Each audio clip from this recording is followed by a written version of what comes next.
and has appeared in the heritage page of the Lucknow Tribune during the years 2013-14. His first book, Lucknow, Buildings, Begums and the British, published in 2015, continues to be widely popular for the detailing of the unknown aspects of Lucknow, generally not discussed or written about. Also, Dr. Sarkar recently launched his book, Lucknow Chronicles. Um, and today, Dr. Sarkar will be focusing on the forgotten heritage of Lucknow, the monuments that are less talked about, and the monuments that have lost the sheen, and some that have just completely forgotten from our memories. So, Doctor, we'd welcome you.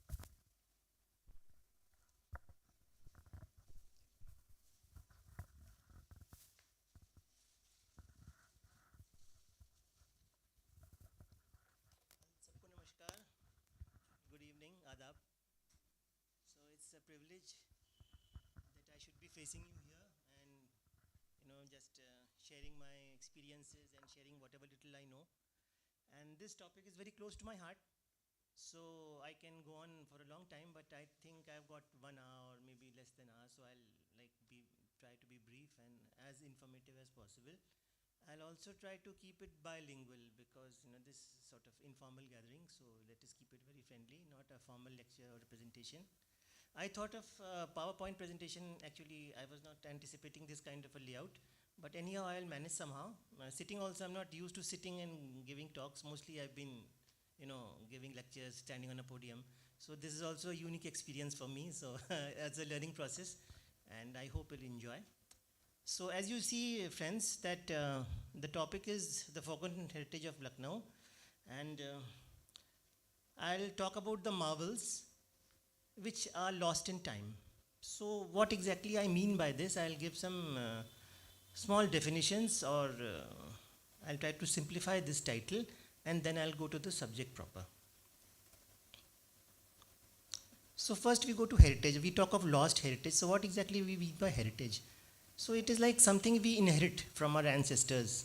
अपने पूर्वज से जो हमको मिलता है, and it can be anything. It can be a building, it can be a recipe, it can be a way of talking, or whatever we wear, anything. Whatever we inherit from our ancestors, and we try to preserve it for its value, that we can call it as a heritage. And many of these remain, and many of these get lost over a period of time. So if we try to demarcate heritage, then again we have different kinds of heritage. When we say this is a tangible heritage, which we can see, which we can feel, which we can touch, which we can experience. And some, they are intangible heritage elements also, like some practices or some expressions or knowledge or language, which you cannot exactly quantify, you cannot exactly see or you feel, but it is there very much. So in this topic, we'll be discussing about the tangible heritage, lost monuments, the tangible heritage, not the intangible ones like recipes or food or culture or dance, etc. Now this term monument, now what is a monument? So we see a monument is an old building which is having some historical importance. And there's a informal definition that the building has to be at least 100 years old before it can be called a monument. So we can have a very beautiful structure, very graceful or very important or very attractive, but if it is not older than 100 years, we cannot exactly call it a monument. So again, now the definition becomes demarcated into a live monument and a lost monument. So if we talk of a live monument, this is, we can say it's a monument which is still in use. It may be 100 years old, it may be 200 years old, but it is still in use, like the Asafi Masjid or the Chota Imambaras or whatever. These monuments are still in use. They have their own practices and religious practices are on. And then there are lost monuments in which are gone forever. Now lost monuments can also be divided into two categories. One is that it has been demolished, or it has been removed, or it has been just vanished due to the passage of time. And another thing is that the monument is there, but it has undergone so many modifications, structural modifications, or modification in use patterns, so it is no longer recognizable as the original structure. So although it is standing in front of you, it is no longer the original structure what we want to study or what we want to appreciate. So that is also a lost monument. So we see that lost monuments are of two types. So in this topic, we'll be discussing more about the lost monuments, which is basically the theme for today's talk. So as you see, I'm now gradually concentrating on the main title after giving you these brief explanations. So what is lost, what is monument, what is heritage. So when we talk of monuments in Lucknow, we'll not talk of monuments in other cities. So we have these signature monuments like Rumi Gate, Bada Imambaras, Chota Imambaras, Shanjab, etc., etc. And some of these are part of the tourist itinerary, some are not. Some go into a little more detail and go into Dilkusha or maybe Constantia. But the more popular ones we are all aware of, and we'll not talk about those because everybody knows they have been described very well, their architectural features, their dimensions, then their structure and their building, and everything has been discussed. So it becomes kind of repetitive. So in my interest, in my whatever little work I do, I always concentrate on the lesser heritage, lesser known heritage of Lucknow, whether it's a monument or anything else. But it should be either something which is lost or which is not generally talked about, or something which is forgotten, or something which you'll never see again. So I derive a lot of satisfaction when I discuss about these things, not the well-known things, not the well-known monuments or the well-known practices or the well-known food or well-known apparel or whatever.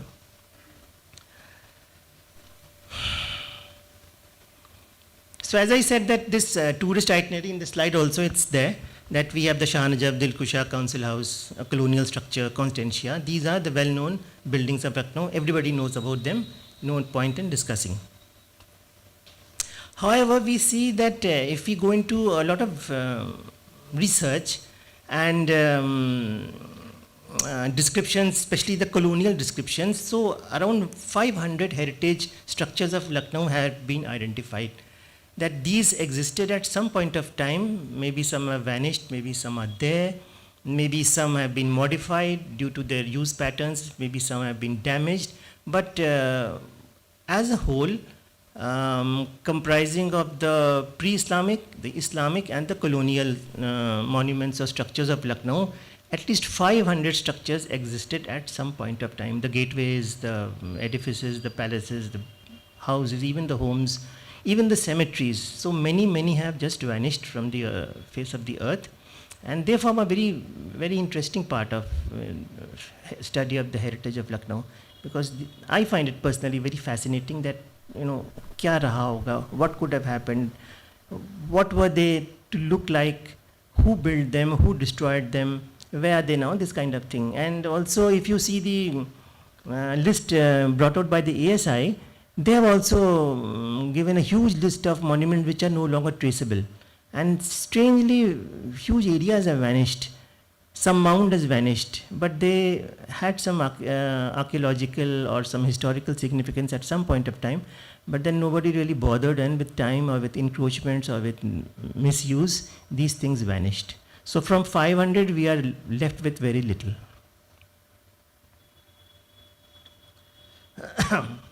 So this I've already said, that these lost structures can be, you know, places of worship, or maybe gardens or graves or cemeteries or obelisks. Recently I came across, let me tell you a little about myself. I belong to Lucknow, but I've been away from the city for the past several decades.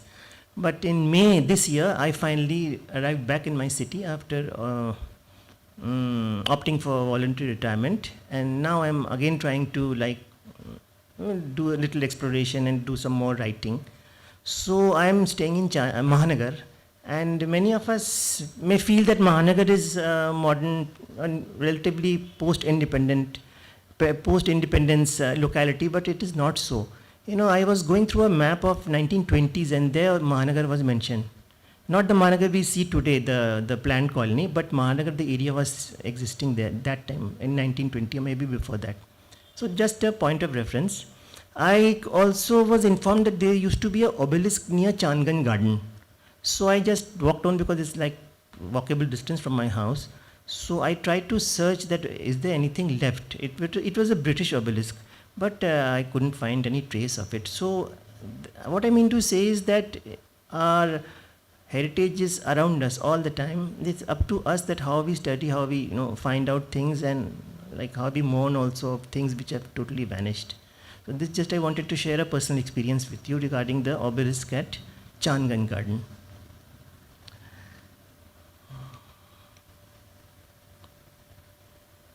So I used the term marble in my title. So why marble? So these Nawabi structures, they are having certain features. And these features are like the absence of wood, the absence of stone.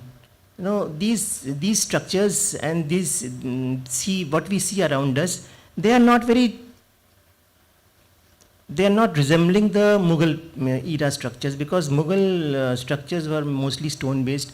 They are not resembling even the early Islamic period like the Lodhis or the Khiljis, where the granite used to be used, or in the latest stages in which sandstone would be used, marble would be used. Here that firstly the availability issue was there, and secondly the finance issue was also there. The Lucknow Nawabs were not that rich that they could procure marble from Rajasthan or maybe even from Chunar. So they depended on other structures like bricks and mortar, and they would do the ornamentation with stucco, they would do the ornamentation with ceramic. So it was really unique, because as the writings, when we go through all these writings of foreign travelers, Western travelers, and they would say that this city would look magnificent and very, very much shining from afar. But when you examine from close quarters, then they would observe that richness is not there. Appearance is there, okay, but the richness of material is not there. And the reason I have told you, due to the lack of availability and the lack of finances also. So Lucknow was a very shining city, especially as they used to say in the evenings. During sunset, it would shine like golden appearance. So why was that? Because of the use of materials like seashells. Those would give a shine, but that shine would not be a lasting shine like marble.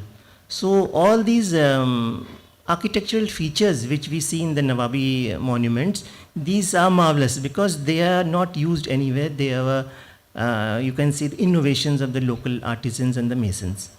And other materials also, everybody knows that for the binding material, dal would be used, gur, jaggery would be used, gum would be used, and they would form very strong structures which we cannot even imagine at this point of time, that you make a building using gum or jaggery as a cementing material, but it was there.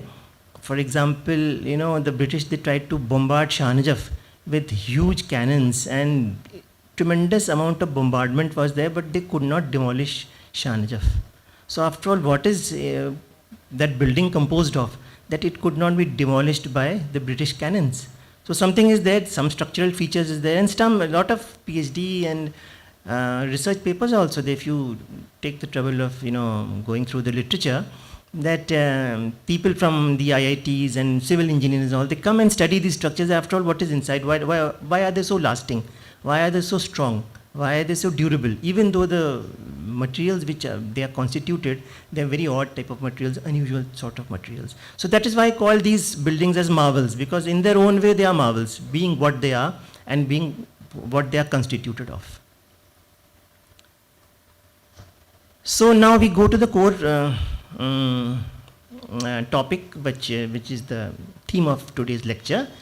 And we first tackle Macchi Bhavan, the most enigmatic structure, you can say, that everybody talks of Macchi Bhavan, but what was it actually? So I wrote a book actually on many of these law structures. It was released, I think, 1.5 years ago. It is called Ode to a City, Lucknow Ode to a City. So I discussed a lot of information about these law structures, Macchi Bhavan, Jalalabad Fort, etc. Some of you who want to go into great detail, here I'll not give details. If you want to go in great detail, and you might find it boring also. So that book is having a lot of information, because I tried to delve out whatever fact or fiction or writing or information I could gather, and then I presented them in a concise way in my book. So one of the chapters was on Macchi Bhavan. So a lot of references are there, Macchi Bhavan this, Macchi Bhavan that, but nobody is clear that why the name Macchi Bhavan, firstly. And then where was it, and who built it? All these are huge question marks. So even in my book, I have presented the question marks, and very little information is there, so I couldn't give you very conclusive evidence that what was there. Now, I personally I cannot say why Macchi Bhavan was called Macchi Bhavan. But the theories I have discussed that why Macchi Bhavan was called Macchi Bhavan, because nobody exactly knows.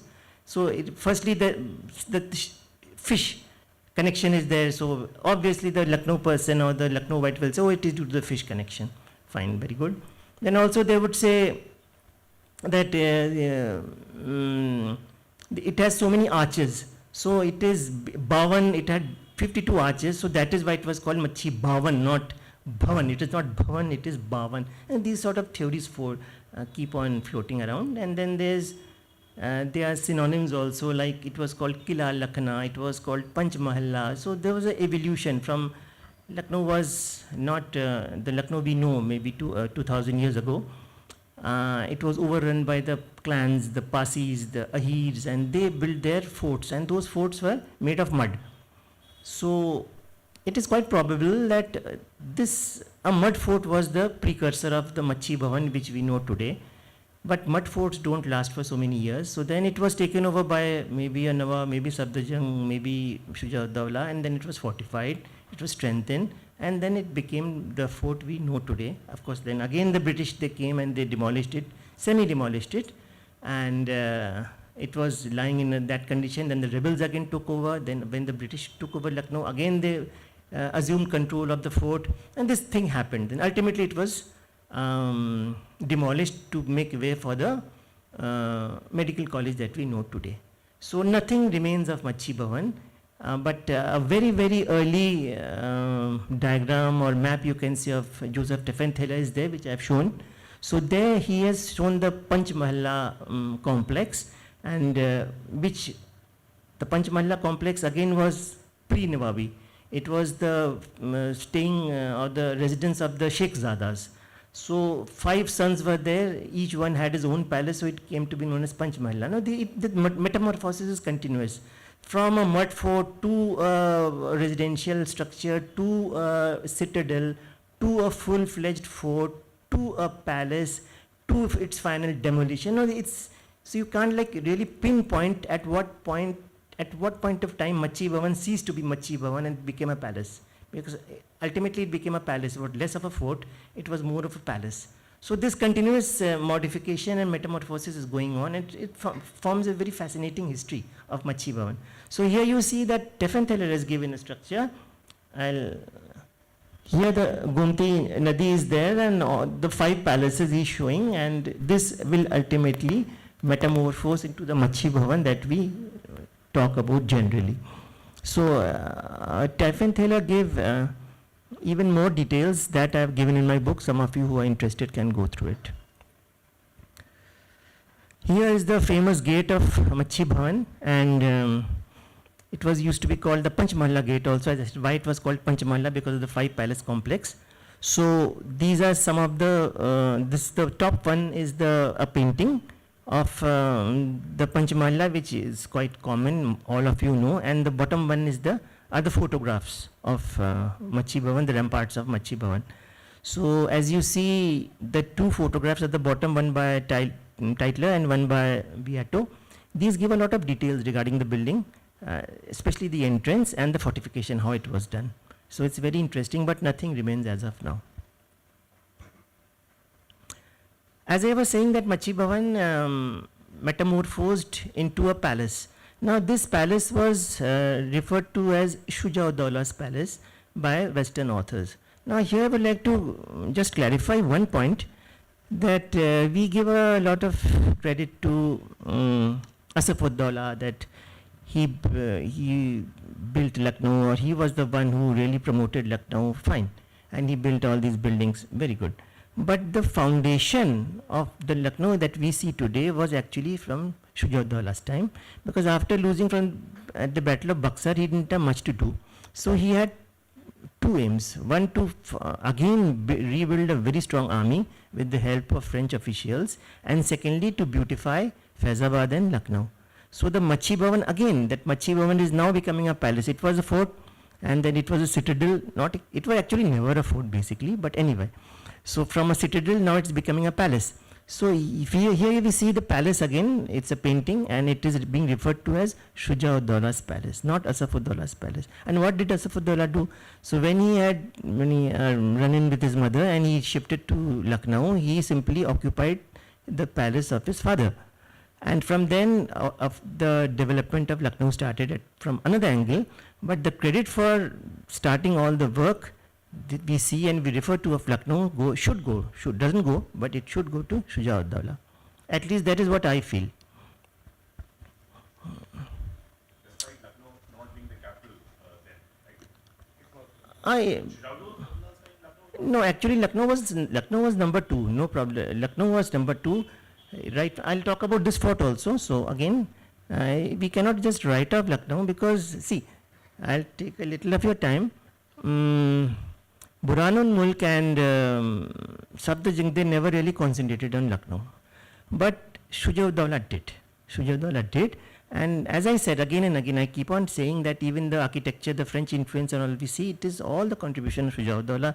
The Tripolia gates we see in Faizabad in Lucknow, it is again the contribution of Shujauddaulah. The very prototype of Nawabi architecture we see is a contribution of Shujauddaulah. But nobody gives credit to him for that. Shujauddaulah is mainly known for the Battle of Buxar, etc., etc. So these things I like to study and I like to present that. Let us change the narrative a little bit.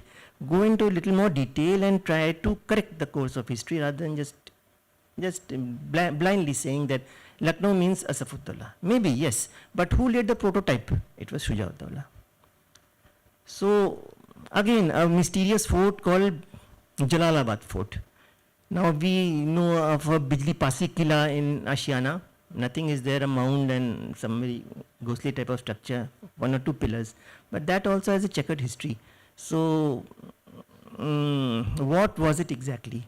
So, as I was saying in just my previous slides, that the Ahirs and the Parsis and all, they had built lots of forts, mud forts in and around Lucknow. And Bijli Pasi was once a chieftain and he has to his credit a number of forts. And the Bijli Pasi Kila, maybe the nucleus of the Bijli Pasi Kila which we see today, was laid by Bijli Pasi. But the fort is the same which Bijli Pasi laid is very difficult because no mud fort can last for 2000 years. So my contention is that again it might have formed as a nucleus and then the Nawabi, during the Nawabi regime, maybe Safdarjung or maybe Asafuddaulah, it was like fortified and strengthened and converted into a fort. And the name also became, again you see Jalalabad Fort. Now where from this Jalalabad name is coming. So here also I have tried to demystify that Shujauddaullah's name was actually Jalaluddin Haider. So there are 2 theories, that either Safdarjung fortified this structure of Bijli Pasi and gave it the name of Jalalabad Fort in the name of his son. Or the second theory, again talking of theories because nothing is known for definite. Or the second theory is that of course Shujauddaulah himself fortified an old mud fort and it was called Jalalabad Fort in due course of time. So the question is open. I cannot make a conclusive presentation that no, this is the truth. I don't know, but this is what I found out. So this fort is mentioned throughout in British literature as being on the outsides of Lucknow, and several engagements took place in Jalalabad Fort. The British occupied this fort also for some time, and there are some sketches and a photograph of this fort which I will just present to you. So we get a fair idea of what this fort was all about. So I will give it to you now. This is a sketch by Macchi. He was a British officer. Actually, Macchi was stuck inside the Residency during the siege. So as the story goes, he has nothing to do because he was a drunkard. So what he would do is, to pass the time, he would make these fantastic sketches and he would drink to while away his woes and his troubles and forget about the bombardment that was occurring against the Residency. So he was inside the Residency for the entire period of the siege, and he produced a series of stunning sketches. Later what happened was these sketches were compiled into a book, and Mr. Cooper, Lord Cooper, whose in honor the Husainabad clock tower was built. So George Cooper gave the notes So if you see Mechem's book, if you come across, you find a digital version, not of course a hard copy. So you'll see that the accompanying notes of each sketch is by George Cooper, and the sketches are by Mechem. And Mechem had a bad end also, but that is another story. Let us go back to Jalalabad Fort. So this fort we see a sketch by Mechem, a huge lake or a pond is existing in front of the fort, and this also has an interesting backstory. Okay, I'll tell you, although I have given it in my book, that when the British had control of this Jalalabad fort, so of course food was an issue. So they came to know that a lot of hunting can be done, lots of ducks and all can be caught in this jheel or in this pond or in this lake. So they would take a small boat, and at that point of time the jheel must be very big, because they would move around in the jheel by use of a boat, and a very shaky boat at that. And they would be fired upon by the Indian freedom fighters, and they would rush back to the fort without catching anything. So this story is not my story, the story was given by Mechem again in his book, that this is how the British passed their time when they were having control of this Jalalabad fort. I'm coming. So this is another artwork of Jalalabad Fort. This time the artist Bryson Walker and Jones. So you see that the date 1860. That means the fort was existing in 1860. Even after the events of the 1857 were over, this fort was there. Maybe in dilapidated condition, maybe in damaged condition, but it was there. And it has these bastions. It has a clock tower, and that lake you see. It is very prominent, and lake must have been very large also, but now it's, it has been taken over by, I'll not go into all those. So here is a very rare photograph of Jalalabad Fort by Fitzgerald. So again it is from 1858, the basic structure is the same, you see the bastions and the high walls, very, what do you say, indistinct photograph, and you see a watchtower type of structure, and you even see a gentleman standing on top of the watchtower and looking around. So this is a photograph of the elusive Jalalabad Fort. So now what do we say? We again come back. History is often subject to variations due to political reasons or whatever. So again now we come back to present times. Where is Jalalabad Fort today, as the gentleman was asking? So again we call it now Bijli Pasi Kila. The old term has come back, Bijli Pasi Kila. You know and I know and logic knows that no mud fort can exist for 2000 years. So definitely this cannot be the Kila of Bijli Pasi. Maybe the nucleus was of Bijli Pasi, but whatever we see, this is a Nawabi structure, and only this mound and these pillars and a huge ground is there. The lake has also vanished. So since our topic is lost monuments, now we'll be talking all of lost monuments, which you will never see today. You saw what the fort looked like, at least a photograph is there, and you see what remains now. I hope my talk is not boring you. There's a recent photo, You can even go and take a photo. Ashiana colony, Ashiana colony.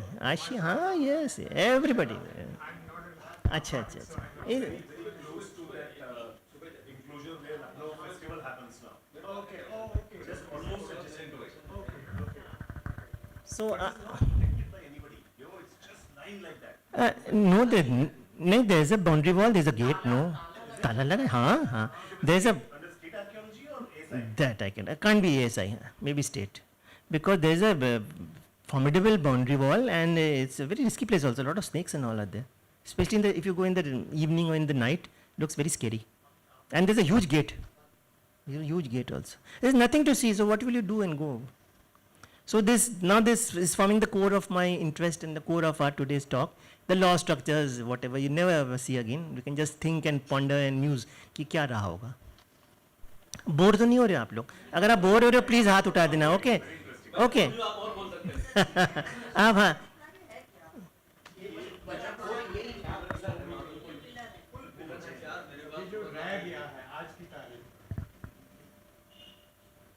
Moti Mahal. So we all know where is Moti Mahal and what is Moti Mahal. But again, so many ups and downs and ifs and buts. So we'll discuss about Moti Mahal. So this palace was built by You all know where is Moti Mahal. I need not tell you. So this palace was built by Sadat Ali Khan. Then it was upgraded into a 3-palace complex by Ghaziuddin Haider. And well, fine. But we will not go into those things. We'll talk about what is lost of Moti Mahal and what is the significance of Moti Mahal. Fine. So during the later Nawabs, this area was used for animal fights, and because there was this palace on one side and there was a river on the other side, and between that narrow strip of land, these animal fights would be organized to impress British officials. So the animals could not like run away, because on one side the building is there, on the other side the river is there, so they were like trapped. So they had to fight and die. Somebody had to fight, and somebody had to win and somebody had to lose. So that became the primary significance of Moti Mahal. But we'll not go into the details. I want to talk about what is lost. What do I want to say? Why is it lost? Because it is still standing there, so why am I calling it lost? Let's go into detail. So if we if we see this sketch of Moti Mahal and go into a little back in time, this is a sketch of 1857 by Dodson, another army officer. So Moti Mahal was supposed to have a dome which was like shiny, like pearl, so that is why it was called Moti Mahal.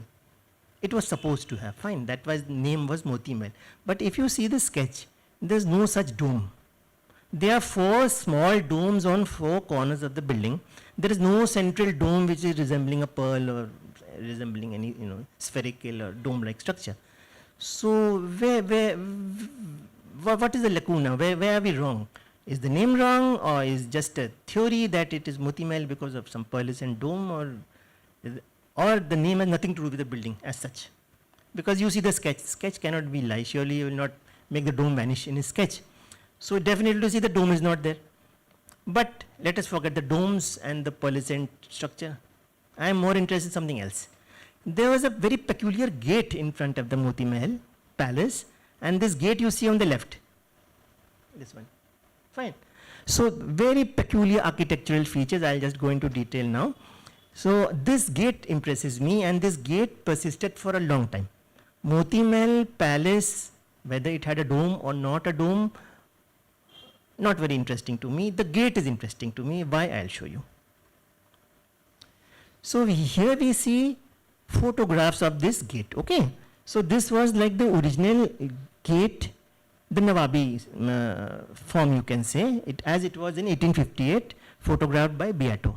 So here you see 2 turrets, very strange 2 turrets, more like a Scottish castle than an Islamic structure or a Hindu structure or anything. Very peculiar structure, typical hybrid, you can say, architecture, in which you see these turrets and you see some Chino-Sri pagoda type of structures, so typical of Lucknow architecture, and then you see an Islamic arch. So a typical example of Islamic architecture. I find it very, very fascinating, and especially these turrets. What the turrets had to do with this gate, I don't understand, because I am resembled of a Scottish castle when I see these turrets. But after the British took over, they, of course, as you all know, the British demolished so many buildings and monuments and structures. They also left behind certain buildings, and they spruced up those buildings. They modified them, they beautified them, like Chatar Manzil, like Darshan Bilas. Moti Mahal was like that, because they did not destroy Moti Mahal, but they did carry out modifications. They removed the turrets, as you see. The turrets are all gone. And they painted it and beautified it, and it looks good. And this is a photograph of 1874. That means it's in pretty good condition. Then again I'm showing a photograph of 1921. See, again this gate has becoming derelict. So the older structure is there, but it is developing cracks and it is about to fall down. And it did fall down. During the floods it collapsed and crashed and it was gone. So again you will never ever see the gateway of Moti Mahal. You may see the Moti Mahal palace, which again I don't know the original structure or not original. But this gate you will never see. Again a lost monument. So I hope you find it as mystifying as I do. I find it very mystifying that this beautiful, strange looking gate once existed in Lucknow, and now we'll never ever see it again. You said it got crashed in floods. In 1920, yeah. तो 61 का मशहूर है, 71 का मशहूर है. नहीं, ये तो बहुत पहले 1920s में गिर गया. 1920s में गिर गया था. 20s, हाँ हाँ, मैंने डेट दिया है किताब में, मैंने बहुत डिटेल में दिया. सो यहाँ तो उतना नहीं दूंगा, लेकिन I am just giving the indications. He's asking, this is 1920-21. Yeah, हाँ. Which flood came? Because we know the 61 flood, we know the 71 flood, but which flood? 1920s में, I think 23 or 24 में आया था. There was a flood. Yeah. Same year. It was photographed the same year that This I cannot say. How can I say? See, नहीं है, आप मेरी किताब पढ़िए ना, है, मैंने तो एग्जैक्ट डेट भी दे दिया उसमें. अब मुझे इतना याद नहीं है. The fact is that this photograph is 1921. Okay, अब उसके बाद वो 22 में गिरा, 23 में. At this point of time I can not से. फाइन, ठीक है ना. आइए उसी पे चर्चा करते हैं. मैडम का क्वेश्चन बहुत अच्छा. So this Moti Mahal has got another significance. Now let us discuss the significance. This is a very famous painting of Thomas Barker. It is called The Meeting of the Generals. So in this, basically Thomas Barker has tried to show after the relief of Lucknow, in which Colin Campbell, Havelock and Outram, they met at this place, and there's a plaque also. I'll show you in the next slide. So now see, जैसे madam ने कहा कि ये gate कहाँ है, ये कहाँ था. So like you see, that is the gate with the mysterious turret which we talked about. ठीक है. In opposite to that, you see another turret, set of turrets. This set of turrets is, no photograph is there, but in the painting it is there. Surely it must have existed at some point of time. They are looking quite bulky and massive also. So the gate, Moti Mahal is like existing behind this, then the gate, then these two massive columns or whatever you would like to call them. There's no mention of this anywhere. And here these three generals, they are shaking hands. Now this painting is also very interesting. If you can identify some of these structures in the background, I think you can do it. Like Saadat Ali Khan's Maqbara, you can see Farad Baksh, Darshan Bilas, Chhatar Manzil, all you can see.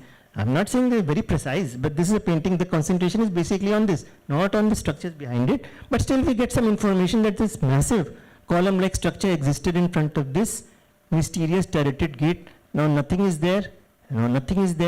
Exactly when it vanished, whether it was removed or they fell down or they crashed. No comments from my side. Okay, present day Moti Mahal. So now we see present day Moti Mahal. Now this pearlescent dome is appearing. So we can like safely conclude that this is a very modern addition. Maybe it is inspired by the name Moti Mahal, so somebody builds a dome like a pearl or something, and the name persists Moti Mahal, but definitely not a Nawabi structure. And even this, I'm not very clear how much is Nawabi, how much is modern. I'm not sure, so I'll not make comments. I don't like to make conjectures or theories. I will state only what I know. Supposing I do not know a date which Kaisan Saab is asking, I will not bluff and say 1925. I say, okay, you read my book, उसमें दिया हुआ है, ठीक है ना? है date, उसका तो है, no problem. इतना याद नहीं है भाई, मैं 4 किताबें लिख चुका हूँ, है तो you cannot expect me कि आप एकदम instant wiki की तरह मैं बोल दूंगा ना कि ये डेट में ये हुआ था. Again, no comments. Structures are becoming uglier by the day. And the gateway is now being built for Lucknow University, that is looking like Puja Pandal or something of that sort. But anyway, so this significance of lost Moti Mahal. Fine. So this goes on. So as we were saying about the meeting of the generals, this plaque is there, again surrounded by rubbish, in which they have mentioned that during the first relief of Lucknow, these 3 generals came together. This plaque one can see if you can manage to tackle this rubbish lying all around. So this, friends, is the story of Moti Mahal, which we may not see again.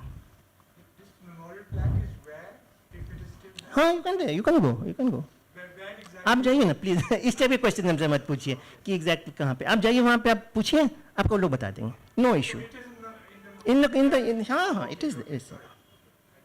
क्योंकि I am not here as a tourist guide. समझे ना? हाँ, I am discussing about the heritage part. Okay, fine. Don't mind. ठीक है ना? So we come to another lost structure called Musa Bagh and Musa Bagh Koti. So I think very few people might have gone to this place, and मैं गया हूँ, मैं भी गया हूँ. And it's a pity that this is so neglected and so relatively unknown. And the biggest tragedy is that it is living history. Those boundary walls, they are still so massive, and they still bear the holes of cannonballs. So nobody documents them. No, there's no photograph even of that Musabak wall bearing those cannonballs which Utram or his troops might have fired at one point of time. And this is living history. But how it is neglected, it is very sad. So anyway, Musabak is also a lost structure, but let us go into a little detail. So this was the garden, as they say, it was made by Asafuddaulah, and the koti or the palace or mansion or whatever you say, that was apparently built or even designed personally by Saadat Ali Khan. Now, why do I say that? Because some autobiographical details also I have come up of Saadat Ali Khan, and he clearly mentions that it was myself, I only designed it. There are also some write-ups you will find that Claude Martin did it, but again if you see the chronology, by the time this building was ready, complete, Claude Martin was already dead. And Saadat Ali is claiming himself in his writing that I designed it. And it was a very peculiar structure. Okay, we will not go into details, but this occupied a very vantage position at one point of time, and VIPs and important visitors, Saadat Ali Khan would take them to, just for a round or just for a trip or just for a pleasure thing, and he would show around that this I have made. So this is the story of Musabak. Musabak is important. Why? Because as we know that the first war of independence, there is a date. But Musabak, the revolt at Musabak occurred much before that. So sometimes we like to challenge that no, the official date should be corrected. And it did not start in Meerut, it started right here in Lucknow at Musabak, when the irregular infantry, they refused to bite the cartridge, and then it spread to Madigaon. Anyway, so I would like to show you the photograph of Musabak. These are photographs, not works of art. That this is the northern facade of Musabak facing the river. These are rare photographs basically because you will not find them. You will find mostly, if you do a Google search of Musabak Koti, you will find photographs of arches and pillars and ruins, but not these complete buildings. So this is the northern facade. This is how it looked like. Now the background of this architecture, again I have given in my book, so I will not give all this here, but this is what it looked like. This is the rear, the southern facade. This photographer is different, this photographer is different. Both are post 1857 photographs. Okay. So what I am trying to emphasize is that even after 1857, the building was not in such a bad condition as we see now. Then what happened suddenly that now we see just pillars and arches, and what happened? So this question remains open, but I would like you to just enjoy seeing the photographs of the Koti, how it was from the northern side, the river side, and how it was from the rear side. Fine. It was not destroyed by bombardment. No, this is 58. 58. This is the Musabak Koti we see today. If you go today, you will see these arches and these broken steps. Now it's such a pity that, again we go back. You see this flight of stairs reaching to the portico, and then this beautiful structure. Now what we see? Again the stairs are there, and that portico which we saw, this is the remaining part of the portico. So this is how we treat our heritage. So sad. Again, we'll never see Musabak Koti again unless somebody decided to rebuild it, seeing the old photographs. So we have to be satisfied with the old photographs or seeing these ruins. And even these ruins are not maintained, full of snakes and rubbish and overgrowth and antisocial elements also.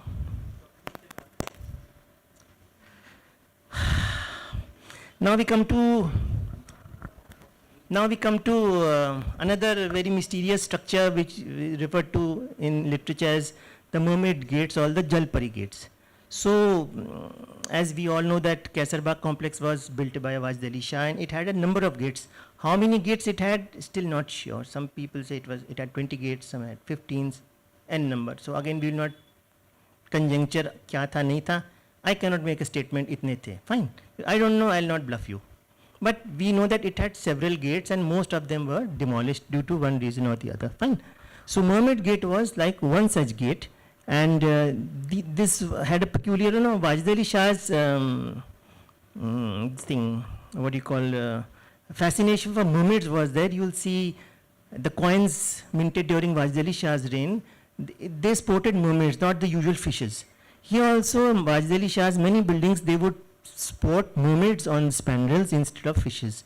So peculiarly the mermaids on the Mermaid Gate, they were green in color, bright green in color. Now how do I know? I don't know. It has been written by several travelers and authors that they were green mermaids adorning the spandrels of the Mermaid Gate.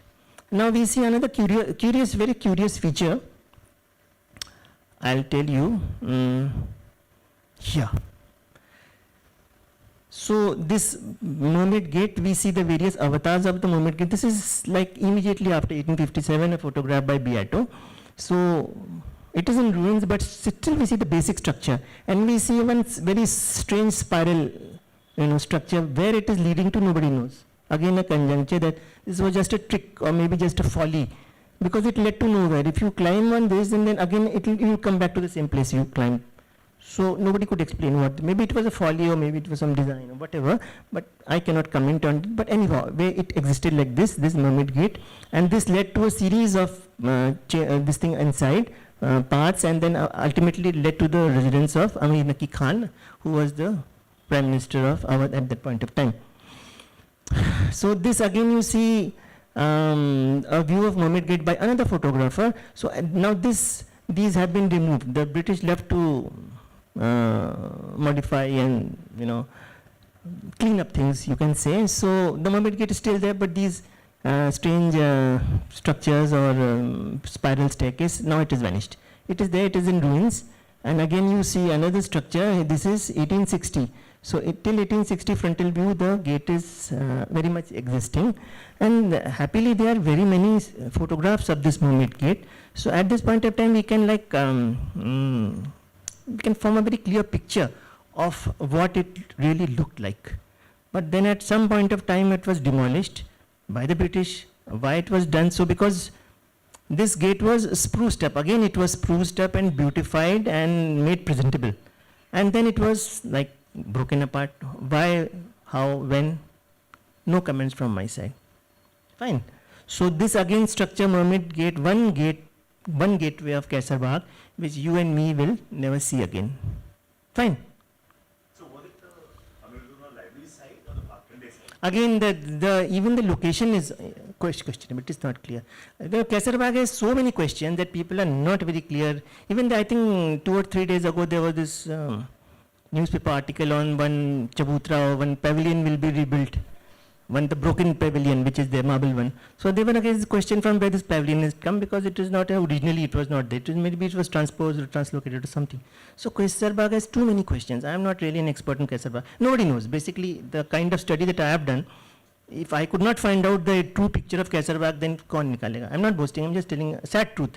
Ki I could not unravel Kaisarbagh, despite the descriptions and despite the n number of photographs, especially by Beato.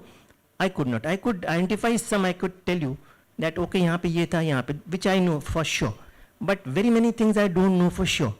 That I'll not bluff. कि यहाँ पे ऐसा था. I'll not act like a tourist guide. नहीं पता तो नहीं पता. I don't know. So like Amiruddin Library, you asking. There was a pavilion called Lanka. That Amiruddin Library is existing in the place of the Lanka. Fine. That I can tell for sure. I know. Like Parikhana, where it existed, now the Bhatkhande is existing there at exactly that location. Fine, that is sure for sure. But where this Mermaid Gate and where this even these Baradaris, the Nagina Wali Baradari and all, where exactly they existed, I cannot pinpoint for sure. Personally, I cannot. So that is all the story of Mermaid Gate or Jalpuri Gate. You and me will never see. Now I'll come to another gate. Now this gate was called Latkan Darwaza. or the clock tower gate. So you see the artwork. This is quite a massive structure. Different artists have portrayed this gate. Fine. Now why was this called clock tower? There was no of a clock where there is no clock. So this name, this clock tower gate, is basically a British terminology, is not the original terminology. The original name of this was called Latkan Darwaza. Now what used to latak from here, again I cannot say, but this is the original name and this is the British given name, these two names of the gate. What I am concerned about is that again this gate has totally vanished. You will never see, or you and me will never see this gate again. Now comes the question of the where it was situated. So I'll show you. We all know the Bailey Garrett gate of the Residency. This was right opposite the Bailey Garrett gate. So the point I'm trying to emphasize is that the Bailey Garrett gate led to the Residency, the British premises. The Latkan Darwaza led to the Nawabi area, the Nawabi premises. These two gates faced each other. Okay. So all these structures you will see, they are leading to the Chatur Manzil and the Farad Baksh and the Darshan Bilas and the Gulshan Iram and other structures. And this is leading to the Residency premises, and both are facing each other. So Rosie Llewellyn Jones writes a very interesting anecdote that when the Bailey Garrett gate came up, Latkan Darwaza predated Bailey Garrett. So when the Bailey Garrett gate came up, then Saadat Ali lodged a protest that this Bailey Garrett gate is, obscuring and dominating my area, so it may not be allowed to be built. But of course the British never listened to them, to the Nawabs, so they anyhow built the Bailey Garrett gate. This is what was the, the relative positioning of both these gates. Fine. Now a photograph. So this is a photograph, those were sketches. And this is a photograph of, see, a nice close-up of the gate, which is now vanished, leading to the Nawabi structures behind. I'll show you another photograph. This photograph is by Beato again, so it is now very, very clear. The Bailey Garrett gate this side, the Latkan Darwaza that side, the Nawabi palaces behind the Latkan Darwaza, the Residency on this side of the Bailey Garrett gate. Fine, so I think it's clear.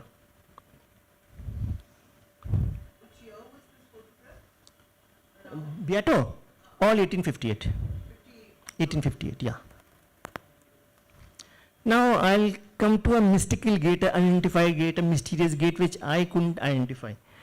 The photograph and the sketches and the paintings of this gate keep appearing in literature, especially literature maybe of the 1890s and that period, in very strange places, maybe a box of toffee or a box of chocolate or some book or something.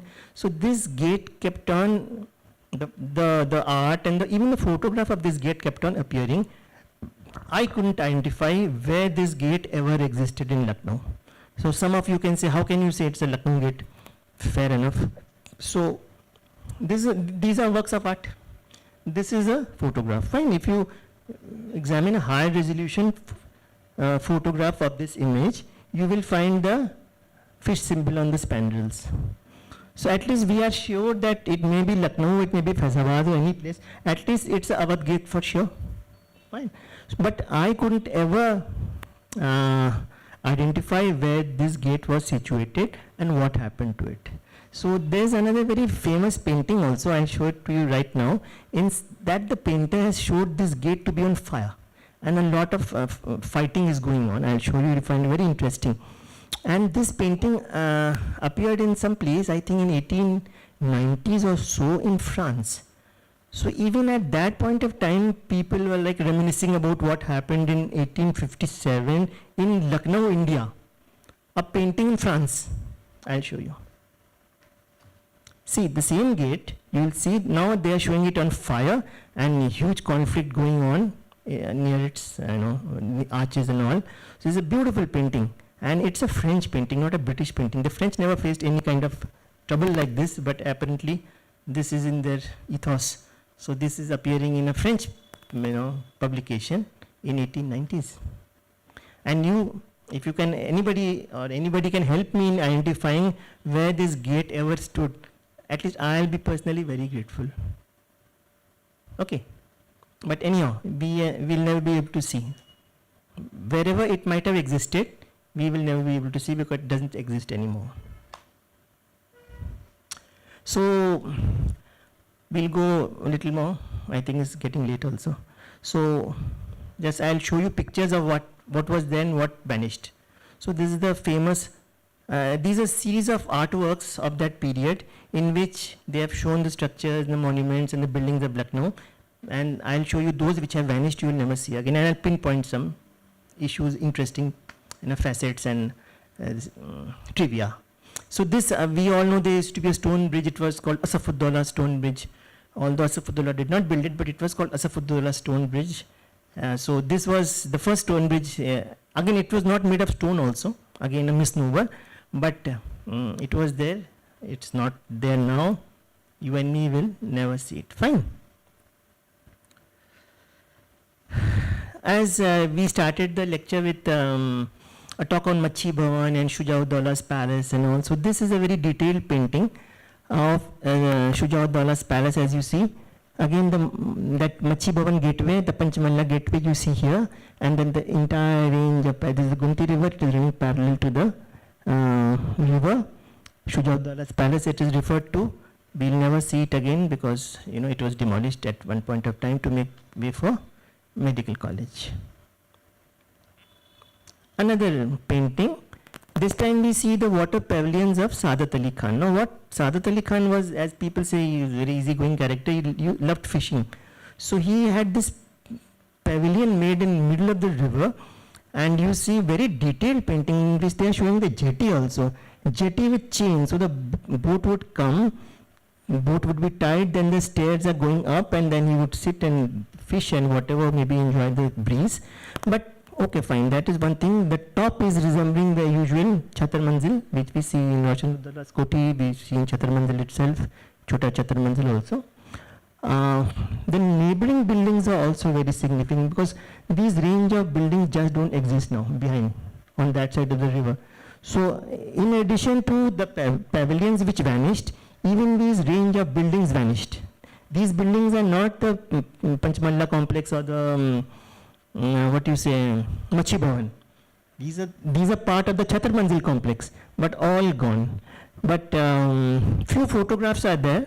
I have shown in some of. So it's not like a figment of imagination of some painter. These pavilions did exist. Now you and me will never see them again.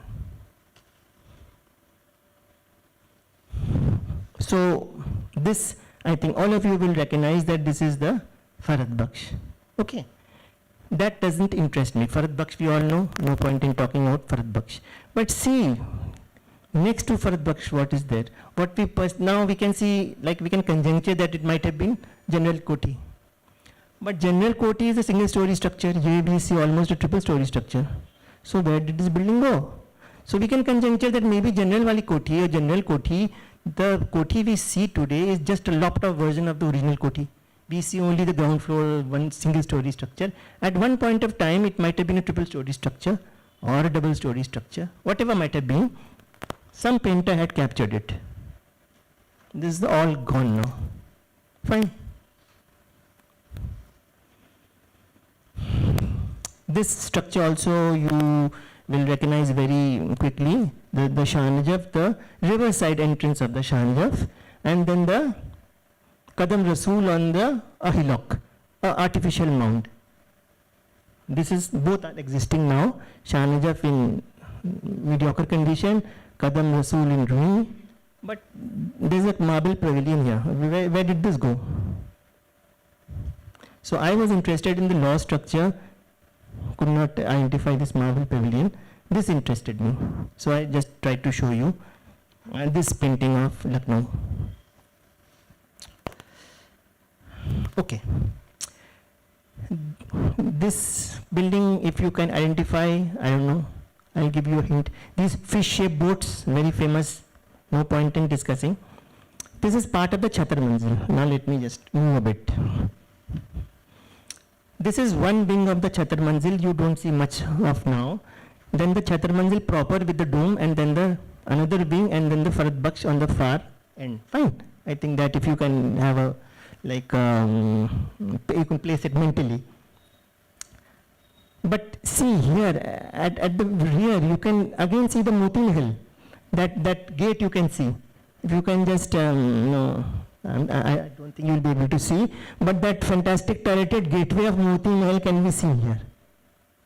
So whoever the artist was, if he can identify and take the trouble to draw this gateway, which is quite far up from the Chhatar Manzil, so definitely whatever he has drawn here or he has painted here must be authentic. He's not telling lies or not just playing the fool. That's what I'm emphasizing. He's represented that turreted gate with so much detail, tiny structure he can see. So definitely the enormous structure which he has painted, it must have existed, no? All gone, lost, forgotten. Now another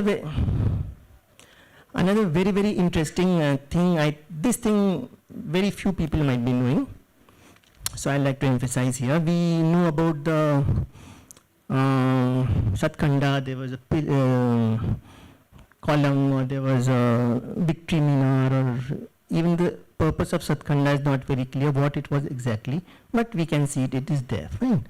But there was another minar. Now this minar you can see here, and this minar was in the what area should I like? In the Sheesh Mahal complex, if you can place it mentally, this minar existed there. So this is a riverside view of the Sheesh Mahal complex, the palaces and the sarpat grass, the river, wild animals and all, and you can see this tower. Again, this tower is not a figment of imagination. Definitely, since it existed in the area of Sheesh Mahal, which was a creation of Asafudullah, so we can conclude that this pillar was also a creation of that regime or that period also. So that this pillar or this column or this minar existed, what is the proof? This is a painting, you can say, or maybe it is artistic imagination or like artistic license, but no, because there is a photograph also, and that is a post 1858 photograph, not of this, the entire area, but if you zoom and if you take the pain of like trying to identify the Sheesh Mahal area, the Gend Khana and the Sheesh Mahal and the picture gallery, that time there was no picture gallery, you will find this pillar standing strong, this minar standing strong, but damaged in places. That photograph is there. Fine.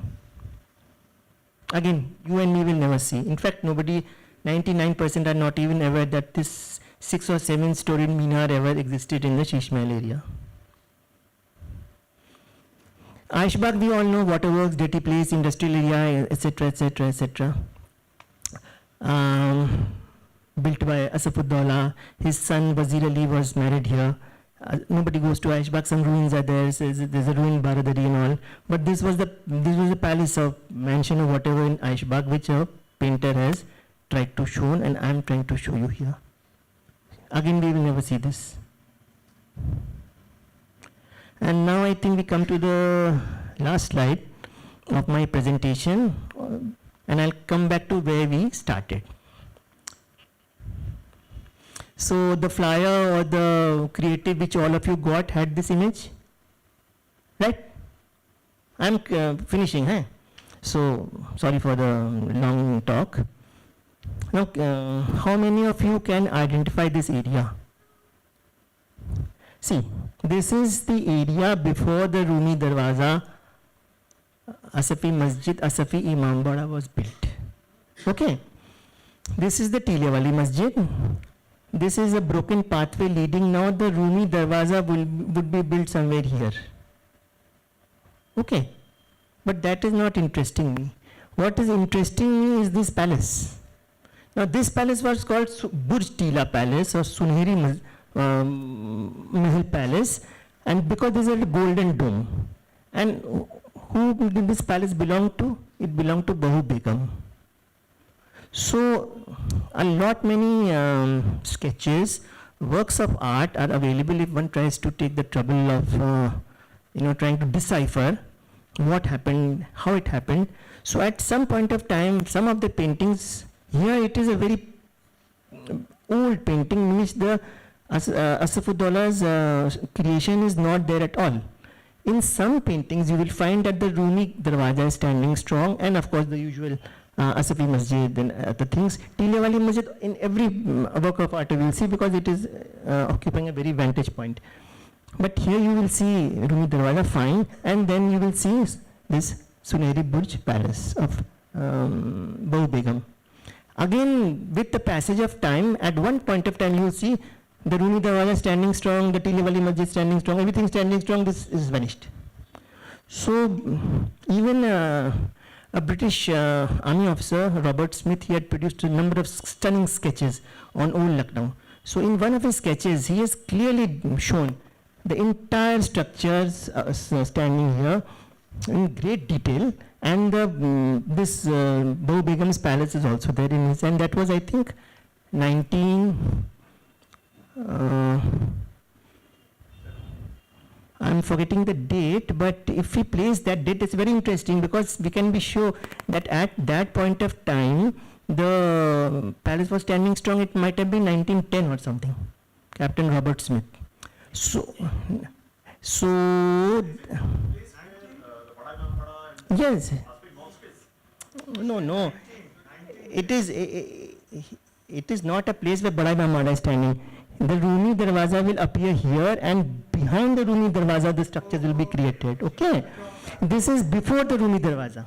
Fine. First this will come on the right hand side, then the Rumi Darwaza. You enter through the Rumi Darwaza, then you will get the Tilewali Masjid on the left and the Asafuddaullah's monuments on the right. Fine. This was right in front of the Rumi Darwaza, and there is a story also behind this, that